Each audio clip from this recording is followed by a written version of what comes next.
આજે આ દુનિયામાં ગ્રહો નથી નડતા માણસોને, કોઈને પિતરીઓ નથી નડતા, માણસોને ઈર્ષ્યા ઘણી નડે છે.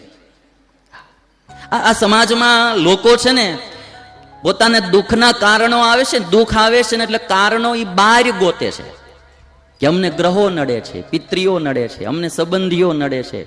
હકીકતમાં તમે જોવો ને ભાઈ, ઝાઝુ માણસને પોતાના સ્વભાવ અને દોષ નડે છે.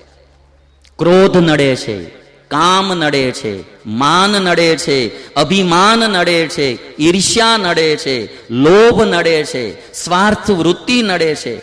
એની સામું કોઈ ક્યારેય જોતું જ નથી. આ સ્વામિનારાયણ ભગવાનને ના 500 નન સંતોને થેન્ક યુ કહેવું જોઈએ. એણે સમાજને મૂળ દુઃખના કારણો બતાવ્યા. સ્વામિનારાયણ સંપ્રદાયમાં અંધશ્રદ્ધાનું દાઠિયું સ્વામિનારાયણ ભગવાનને ન રહેવા દીધું. કોઈ પણ સ્વામિનારાયણના મંદિરે જાઓ, નહીં ત્યાં દીવો કરવાનો, નહીં અગરબત્તી કરવાની, નહીં ચૂંદડી ઓઢાડવાની, નહીં નાળિયેર વધેરવાનું, ખાલી હાથે જાઓ. હા, ભગવાને એકદમ અંધશ્રદ્ધામાંથી સમાજને બારો કાઢ્યો. અને એટલા માટે તો એ વખતના કવિ નાનાલાલની કહેતા કે સ્વામિનારાયણ ભગવાને ઉત્તર પ્રદેશમાંથી ગુજરાતમાં આવીને શું કર્યું તો કે સરયુ નદીના જળથી ગુજરાતને ધોઈ અને સાફ કરી. કે એ જમાનામાં જે ચોરી, લૂંટ, દગા, દુગી, પાપ, વ્યસન, અંધશ્રદ્ધા ભાવડો મારી ગયેલી સમાજમાં એને ધોઈ અને સ્વામિનારાયણ ભગવાને સાફ કરી.